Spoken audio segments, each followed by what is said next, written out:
전 세계적으로 코로나19 바이러스가 유행하고 있습니다. 전염성이 강하기 때문에 사회적 거리 두기를 실천하고 있는 지 벌써 몇 주가 되었습니다. 오늘 예배 참석하신 모든 분들도 다 마스크를 착용하고 있습니다. 코로나19로 전에 경험하지 못한 다양한 일들이 일어나고 있는데 그 가운데 하나가 우리가 경험하고 있듯이 공동체로 함께 모여 예배드리는 모습이 이전과 같지 않은 것입니다. 한국교회가 강조하는 특징 가운데 하나가 공예배의 강조입니다. 그러나 코로나19 여파로 가정에서 가족들과 함께 또는 각자 방송을 통해서 예배에 참여하는 분들이 많이 있습니다. 함께 이 자리에 계시거나 또는 가정에서 예배 드리시거나 오늘 말씀을 통해서 참된 예배가 무엇인가, 바른 예배가 무엇인가, 주님이 우리에게 가르쳐 주시는 그 말씀의 의미를 함께 상고해 볼 수 있기를 바랍니다. 오늘 말씀에 보면 예수님께서 성전으로 가셨다고 합니다.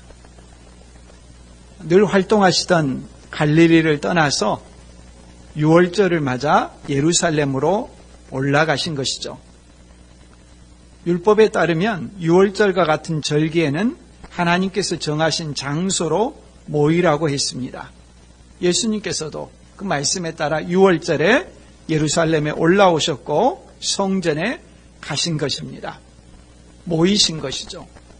그러나 예수님께서 성전에 가신 것은 단순히 율법을 형식적으로 지킨 그런 정도의 수준이 아니었습니다.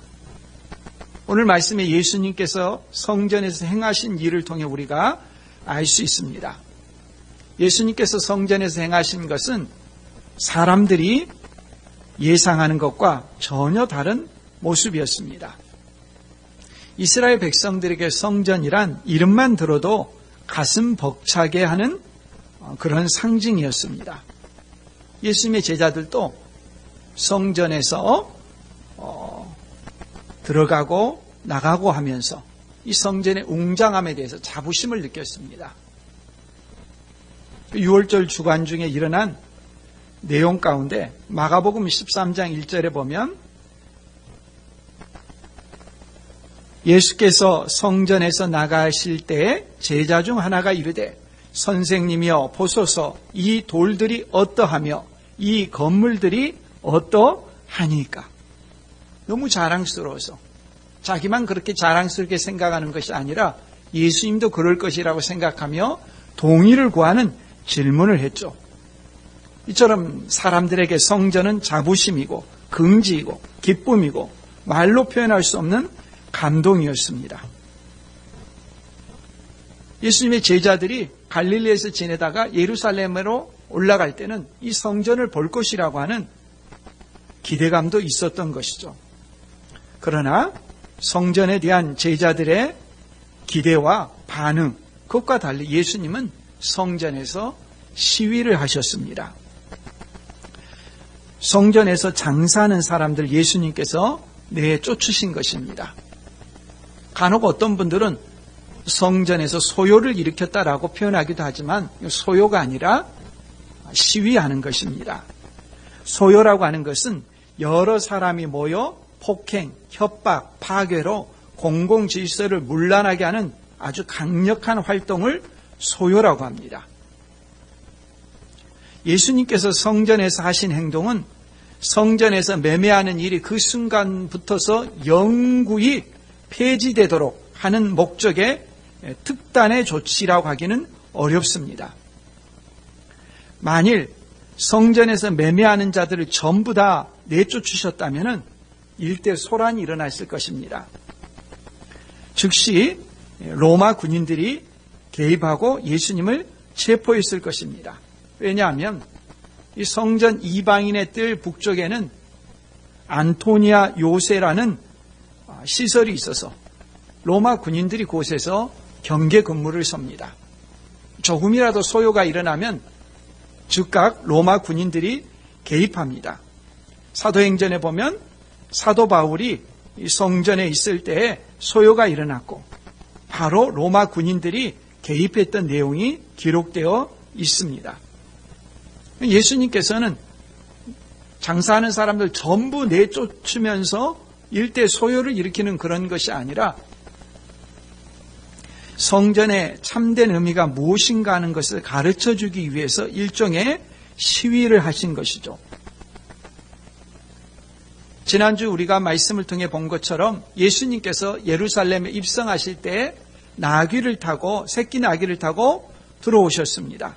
선지자적인 상징 행위라고 했습니다. 오늘 말씀에 예수님께서 성전에서 장사하는 이들을 내쫓으신 것도 선지자적인 상징 행위입니다. 그 모습을 통해서 말로 말씀하실 것을 행동으로 말씀하시는 것이죠. 성전의 본래 목적대로 행하지 않을 때 어떤 일이 일어날 것인가, 성전은 왜 존재하는가 하는 것을 행동으로 보여주시는 것입니다. 예수님께서 성전에서 이렇게 장사하는 사람들을 내쫓으신 것은 우발적으로 갑작스럽게 일어나는 일이 아닙니다.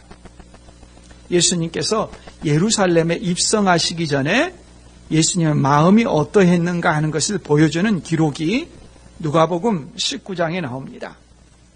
누가복음 19장 41절 이하에 보면 가까이 오사 성을 보시고 우시며 이르시되 너도 오늘 평화에 관한 일을 알았더라면 좋을 뻔하였거니와 지금 내 눈에 숨겨졌도다. 날이 이를지라 내 원수들이 토둔을 쌓고 너를 둘러 사면으로 가두고 또 너와 및 그 가운데 있는 내 자식들을 땅에 메어치며 돌 하나도 돌 위에 남기지 아니하리니 이는 내가 보살핌 받는 날을 알지 못함을 인함이니라 하시니라. 예수님께서 6월절에 예루살렘 입성하기 전에 예루살렘 성이 장차 어떻게 될 것인가 하는 것을 아시고 눈물을 흘리셨습니다. 제자들과 예수님의 기대가 전혀 달랐죠. 제자들은 당대 최고의 건축물을 보는 것만으로도 가슴이 뿌듯하고 뭉클했습니다. 그러나 예수님은 예루살렘 성이 무너질 것을, 심판을 받을 것을 아셨습니다. 통곡하셨던 것이죠. 왜 예루살렘의 심판을 받아 철저히 파괴되느냐? 그 이유가 예수님의 성전에서의 장사하는 이들을 내어 쫓으심을 통해 나타난 것입니다. 그 이유는 성전에서의 바른 예배가 무너진 것입니다. 형식적인 규례만 난무하고 있는 것입니다. 수많은 사람들이 몰려들어 인파로 예루살렘과 성전이 야단 법석이지만 거기서 파는 재물들의 울음소리가 그치지 않고 있지만 예수님은 그런 외적인 모습에 속지 않으셨습니다. 그대로 가게 되면은 심판받고 멸망할 것이라는 것을 선지자적인 상징 행위로서 장사하는 이들을 내어 쫓으면서 일어난 일을 미리 보여주신 것입니다. 12절 말씀에 보면 예수께서 성전에 들어가사, 이 성전은 두 가지 단어가 있습니다. 하나는 나오스라는 단어고 하나는 히에론이라는 단어인데 나오스라는 단어는 성전 자체입니다. 지성소와 성소가 있는 그 성전 자체가 나오스입니다. 히에론이라는 단어는 그걸 포함해서 성전 마당까지 포함하는 넓은 의미의 단어입니다. 제사장들이 제사를 드리고 활동하는 그런 나오스가 아니라 오늘 본문에는 히에론이라는 단어입니다. 건물 외곽에 있는 그런 뜰들, 마당들을 포함하는 것이죠. 지금 예수님께서 성전에 들어가셨다라고 말하는 이 장소는 이방인의 뜰입니다. 그 성전은 거룩의 정도가 차이가 있지 않습니까? 맨 외곽은 이방인의 뜰이고 이방인들이 갈 수 있는 한계입니다. 그 다음은 여인의 뜰입니다. 여인들이 들어갈 수 있는 한계입니다. 그 다음은 이스라엘 남자의 뜰입니다. 그리고는 이제 제사장들이 활동하는 거룩한 영역이죠. 맨 안쪽은 지성소로 1년에 하루 대제사장만 들어갈 수가 있죠. 이 이방인의 뜰에서 일어난 일입니다. 이방인의 뜰은 당시 상거래 장소로도 사용이 되어 있었습니다. 크기가 굉장히 큰가 봅니다. 미식 축구장 35개의 크기로 예루살렘 전체 면적의 6분의 1이라고 합니다. 바로 여기에서 일어난 일입니다. 성전 안에서 매매하는 모든 사람들을 내쫓으시며 라고 합니다. 주의할 것은 장사하는 사람들만 내쫓은 것이 아닙니다. 매매하는 사람들, 팔고 사는 사람들입니다. 사는 사람들까지 다 내쫓으셨다고 합니다. 매매 자체의 문제가 아니라 매매하는 장소의 문제입니다. 매매할 수 있지만 성전 안은 매매하는 장소가 아니기 때문에 내어 쫓으신 것입니다. 사람들이 왜 재물을 매매합니까? 희생 재물을 가지고 와서 성전에서 재물을 바칩니다. 제사를 드리는 것이죠. 먼 거리에서 오는 사람들, 몇백 킬로미터 떨어진 곳에서 오는 사람들이 재물을 가지고 온다고 한번 생각해 보십시오. 양이나 소와 같은 것을 재물을 가지고 오면은 먼 거리를 오느라고 시간도 지체되고 재물들이 먹을 음식도 같이 가져오니까 짐도 늘어나고 그런 여러 가지 문제가 있습니다. 그래서 율법에는 이러한 여건을 감안해서 사서도 바칠 수 있도록 허용을 했습니다. 신명기 14장 24절 이하에 보면 그러나 내 하나님 여호와께서 자기의 이름을 두시려고 택하신 곳이 내게서 너무 멀고 행로가 어려워서 내 하나님 여호와께서 그 풍부히 주신 것을 가지고 갈 수 없거든 그것을 돈으로 바꾸어 그 돈을 쌓아가지고 내 하나님 여호와께서 택하신 곳으로 가서 내 마음에 원하는 모든 것을 그 돈으로 사되 소나 양이나 포도주나 독주 등 내 마음에 원하는 모든 것을 구하고 거기 내 하나님 여호와 앞에서 너와 내 권속이 함께 먹고 즐거워할 것이며 매매를 분명히 허용하고 있습니다. 그러므로 매매한다는 자체의 문제는 아닙니다. 장소의 문제죠. 일반적으로 매매 장소로 사용된 것은 감람산이었다고 합니다. 예루살렘 동편에 있는 감람산입니다. 그런데 예수님께서 성전에서 매매하는 이들을 몰아내는 이 시점으로부터 얼마 되지 않은 때부터서 이 성전이 매매하는 장소로 사용되기 시작했다고 합니다.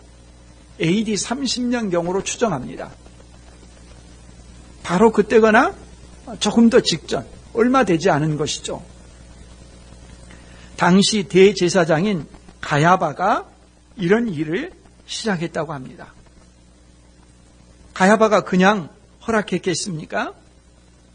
대가를 받고 허락한 것이죠. 상납을 받은 것입니다. 매매하는 사람들이 상납을 하려면 상납하는 사람에게는 분명히 이익이 나야 합니다.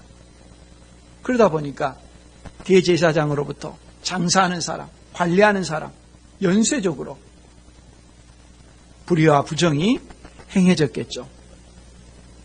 재물은 아무 것이나 드리지 않습니다.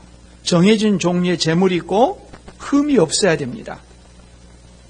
그럼 모든 검수 과정을 통과한 재물만 드릴 수가 있습니다. 사람이 멀리서 재물을 가지고 왔는데 그 재물이 재물로서 부합하지 않다라고 판정이 나면은 바칠 수가 없게 되죠.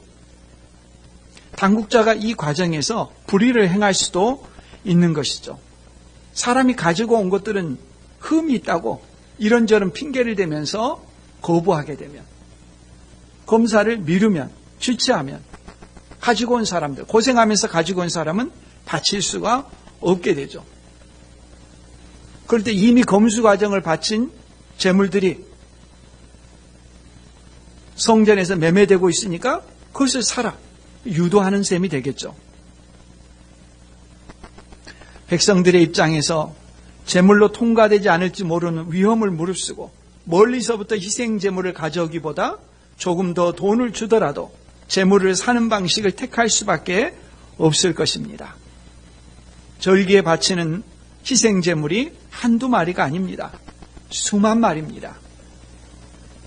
희생제물을 드리는 사람들의 마음이 어떻게 있습니까? 돈 바꾸는 사람들의 상도 엎으셨다고 합니다. 왜 돈을 바꾸는가 하면 성인 20세 이상 되는 사람들은 매년 니산월 1일까지 6월절이 있는 달이 니산월입니다. 니산월이 있는 6월절 2주 전까지 성전에 반세겔의 세금을 내도록 되어 있습니다. 성전세죠. 성전세를 낼 때 아무 곳으로나 바칠 수 있는 것이 아니라 두로 세겔로 바치게 되어 있습니다. 두로에서 통용하는 동전으로 내야 합니다. 당시 그 동전들은 그 중량이 중요한데 주변 국가들은 속이는 일들이 많았다고 합니다.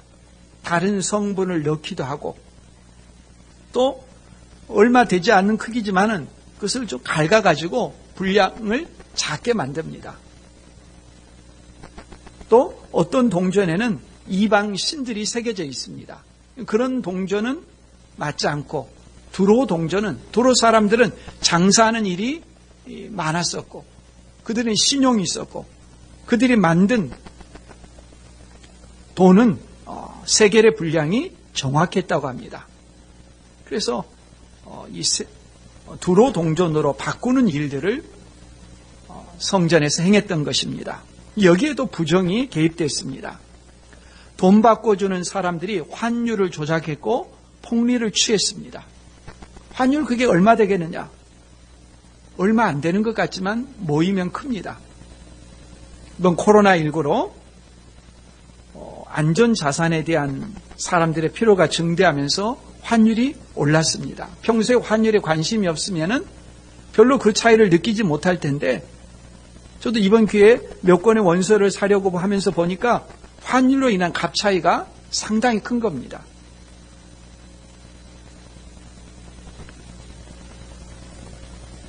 또한 비둘기 파는 사람들의 의자를 둘러 엎으시고라고 했습니다.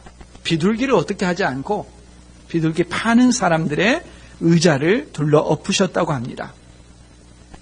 제물의 여러 종류가 있습니다. 소도 있고 양도 있고 그렇습니다.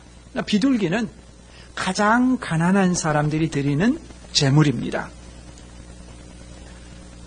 가장 어려운 형편의 사람들도 하나님께 희생 제물을 드릴 수 있도록 경제적인 형편이 어려워서 제물을 바치기 어려운 사람들에게 비둘기를 바칠 수 있도록 하나님께서 정하신 것이죠. 그런데 이처럼 비둘기 제물의 취지를 망각하게 하는 일들이 일어났습니다. 가장 가난한 사람이라도 하나님께 나와 희생 제물을 드리고 죄 용서함을 받고 헌신을 각오할 수 있는 이런 비둘기조차도 통상의 가격보다 더 비싸게 파면서 부유한 사람들에게는 아무런 그런 것이 영향이 되지 않지만 가난하고 힘든 사람에게는 그것조차도 무거운 짐이 되는 그런 일들이 일어나고 있었던 것이죠. 예수님은 그런 현장을 아무 일도 아닌 듯이 바라보고만 계실 수가 없었습니다. 그런 일이 계속되면 성전의 존재 의미를 잃게 만드는 것이기 때문에 사람들이 보기에 과격한 행동을 하셨습니다. 성전에 대한 주님의 마음이 얼마나 뜨겁고 강력한가 하는 것을 보여주는 것입니다. 예수님의 생애에서 전혀 볼 수 없었던 너무도 강한 행동이었습니다. 만일에 우리가 예수님께서 하신 그 일의 계기, 취지, 그 근본적인 마음을 깨닫지 못한다면 예수님이 하신 일들에 대해서 도무지 이해하지 못할 것입니다. 과격한 반응이라고만 판단할 것입니다. 이상한 사람이라고 생각할 것입니다. 그러나 바로 이 일이 성전의 파괴와 예루살렘의 함락을 가져온 단초이기 때문에 예수님은 그냥 내버려 둘 수가 없었습니다. 그러면 성전은 무엇을 하는 것입니까?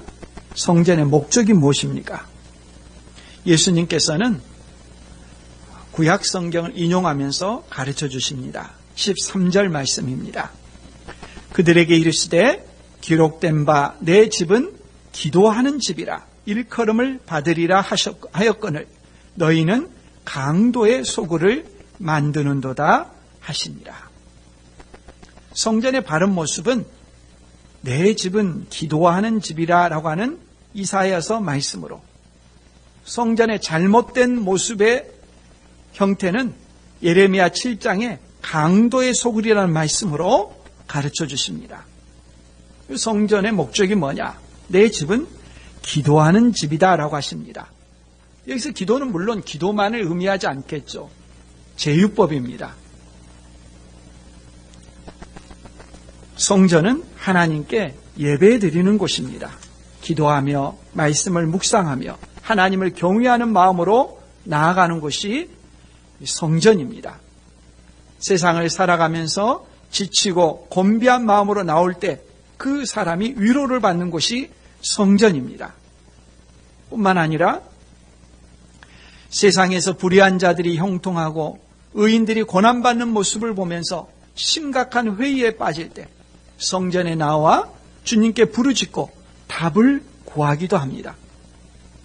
시편 73편에 보면 시편 저자는 세상에서 악인들이 형통하고 죽을 때조차도 고통이 없고 힘이 강건하며 심지어 사람들이 당하는 고난이나 재앙도 없이 교만하게 살아가는 모습과 대조하면서 자신은 하나님 앞에 마음을 깨끗하게 하고 늘 거룩하게 살고자 하지만 도리어 종일 재난을 당하는 모습에 심한 고통이 됐습니다.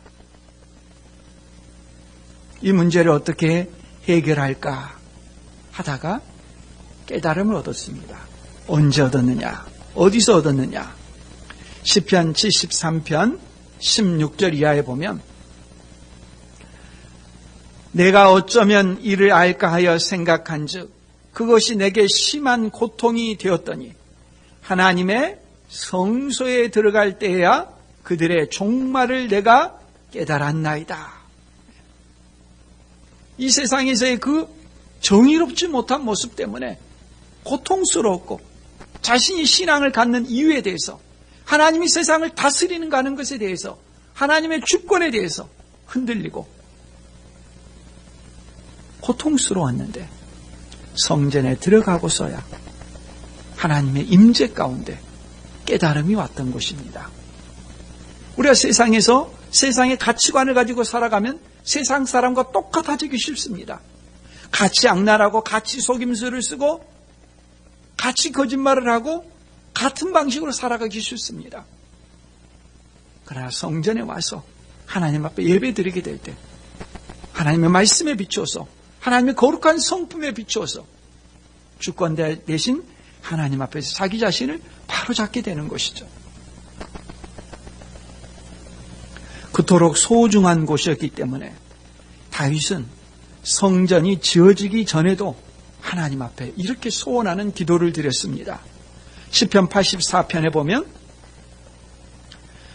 만군의 여호와여 주의 장막이 어찌 그리 사랑스러운지요 내 영혼이 여호와의 궁정을 사모하여 쇠약하며 내 마음과 육체가 살아계시는 하나님께 부르짖나이다. 나의 왕 나의 하나님 만군의 여호와여 주의 제단에서 참새도 제 집을 얻고 제비도 새끼들 보금자리를 얻었나이다. 아직 성전이 지어지기도 전인데 다윗은 그 여호와의 궁정 성전을 사모해서 쇠약하기까지 했다고 합니다. 그 성전을 마음껏 드나드는 새들이 부럽다고 말합니다. 그런 성전이 하나님의 참된 백성은 하나님을 만나고 임재하고 문제와 고통을 치유받는 이 성전이 잘못 사용되고 있었던 것이죠. 예레미야의 선지자의 말씀을 인용합니다. 강도의 소굴이라고 합니다. 우리가 알고 있듯이 예레미야는 유대가 망하던 때에 활동했습니다. 유대가 망한 이유가 무엇인가 하는 것을 성전과 관련해서 예레미야 선지자가 말씀했었죠. 예레미야 선지자가 유다가 망할 때 외쳤던 그 성전의 모습과 조금도 달라지지 않았다는 것을 예수님께서 말씀하시는 것입니다. 예레미야 말씀의 문맥은 예레미야 7장 9절 이하에 보면 나옵니다. 너희가 도둑질하며 살인하며 간음하며 거짓 맹세하며 바알에게 분향하며 너희가 알지 못하는 다른 신들을 따르면서 내 이름으로 일컬음을 받는 이 집에 들어와서 내 앞에 서서 말하기를 우리가 구원을 얻었나이다 하느냐. 이는 이 모든 가증한 일을 행하려 함이로다. 내 이름으로 일컬음을 받는 이 집이 너희 눈에는 도둑의 소굴로 보이느냐. 보라, 나 곧 내가 그것을 보았노라. 여호와의 말씀이니라. 왜 강도의 소굴, 도둑의 소굴이라고 합니까? 한 주 동안 세상을 살아가면서 온갖 죄를 다 짓습니다. 그리고 성전에 나옵니다. 무엇하러 나옵니까? 죄 세탁하러 나오는 것입니다.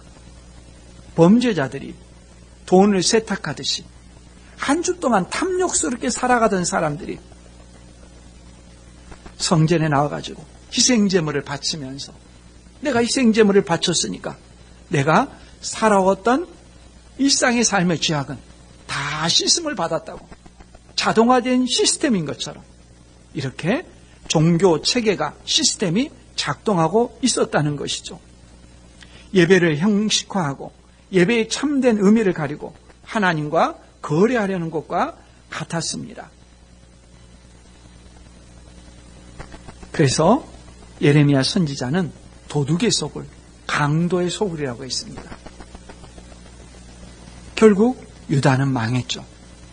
똑같은 일이 예수님 시대에도 반복되고 있었던 것입니다. 편리라는 이름으로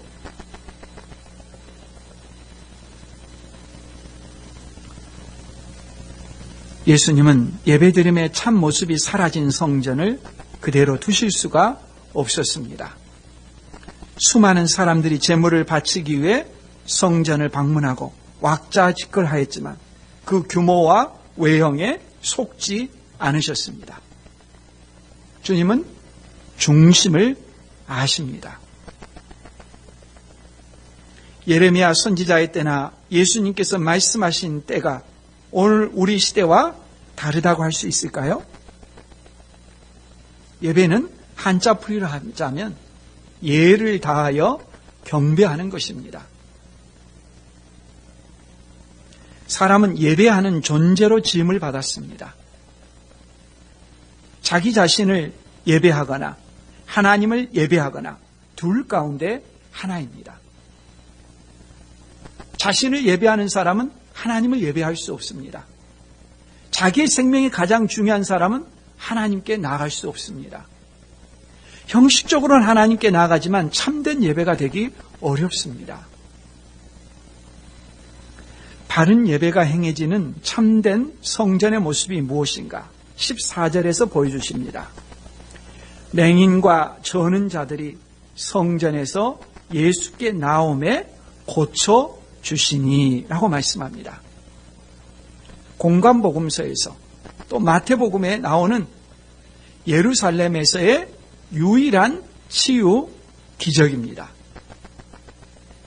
이 말씀이 왜 중요하느냐?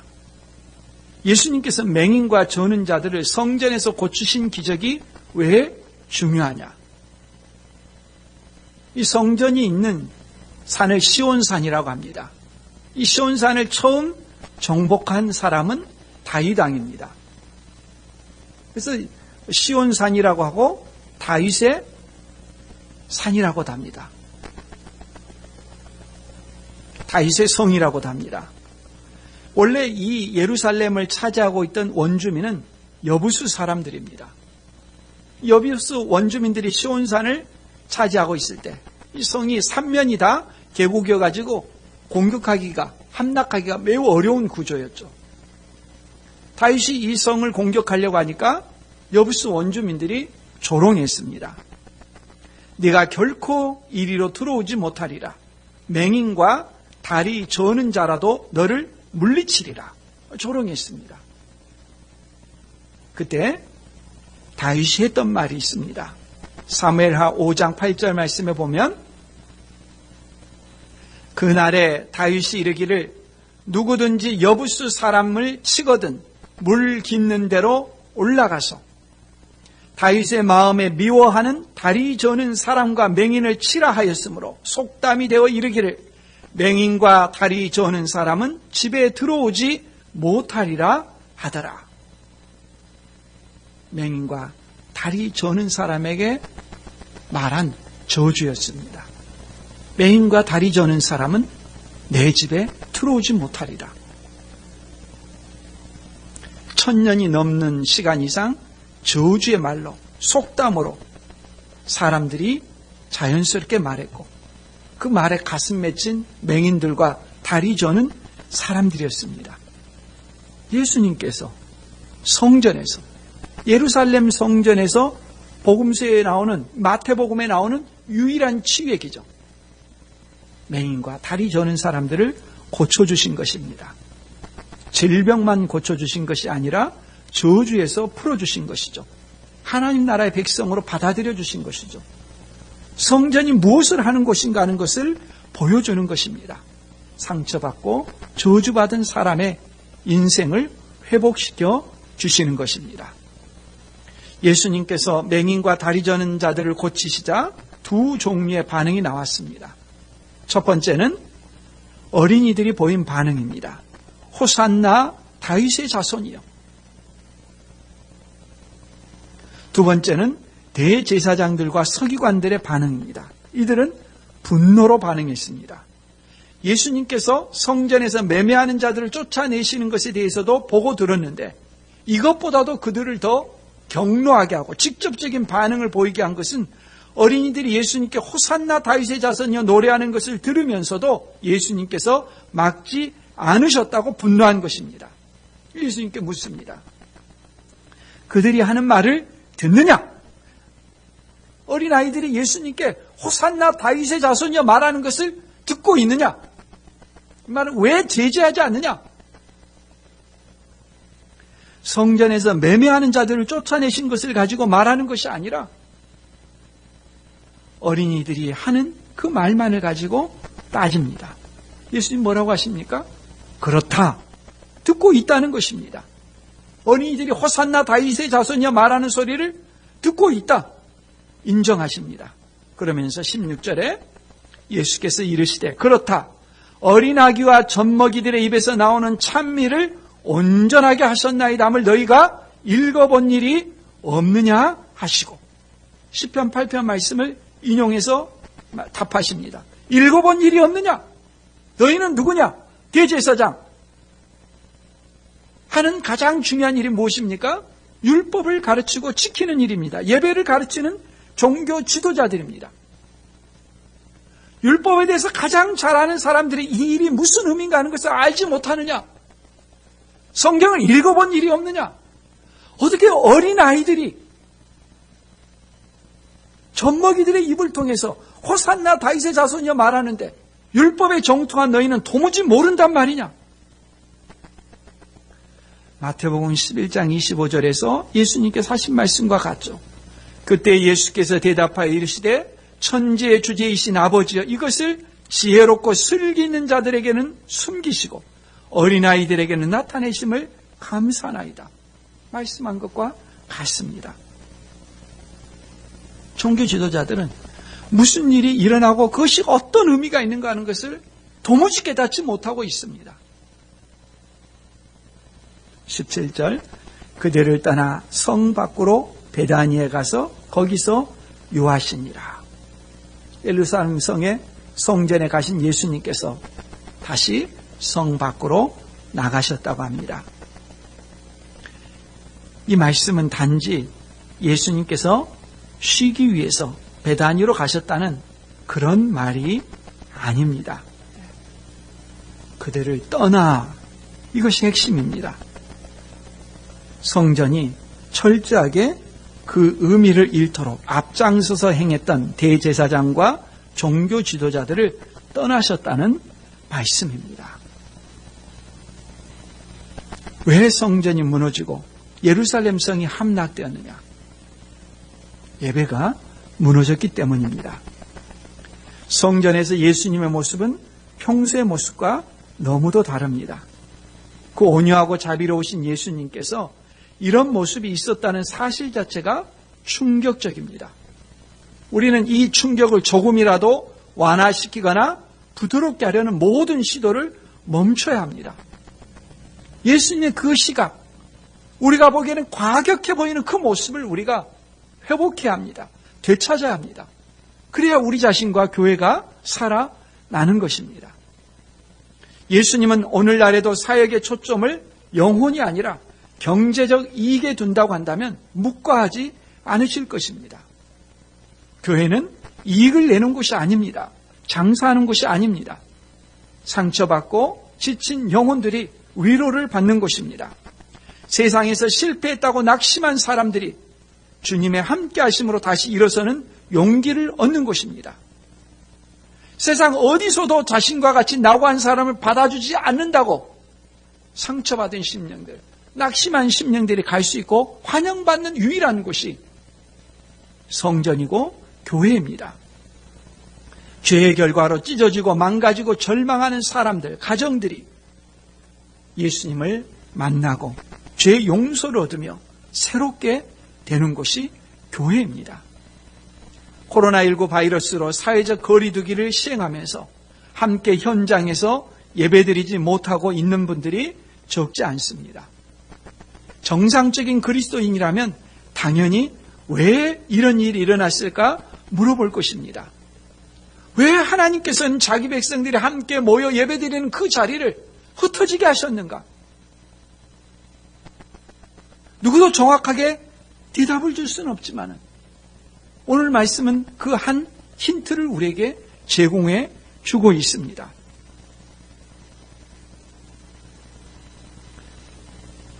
주님은 우리에게 강도의 속을 도둑의 속을로 만드는 일을 그만두라고 경고하시는 것이 아닌가. 겸허히 우리 자신을 돌아보아야 할 것입니다. 일상의 삶에서 부도덕하고 탐욕적인 삶을 살다가 주일에 한 번 모여 예배드림으로 자동적으로 죄 용서받은 것처럼 살아가는 그런 모습을 제발 그만두라고 교회 회중을 흩으면서까지 우리에게 주시는 교훈은 아닌지 우리가 겸허하게 살펴보아야 할 것입니다. 우리 모두는 예배하는 존재로 지음을 받았습니다. 참된 예배는 영과 진리로 하나님께 드리는 예배입니다. 거짓 예배는 하나님을 예배하는 척하지만 자기의 탐욕을, 자기의 욕망을 예배하는 예배입니다. 참된 예배는 하나님을 만나는 자리입니다. 하나님을 만나면 하나님을 경배함으로 담게 되어 있습니다. 우리의 예배가 영과 진리로 드리는 참된 예배, 하나님을 만나는 예배, 하나님을 담는 거룩한 예배가 될 수 있기를 바랍니다.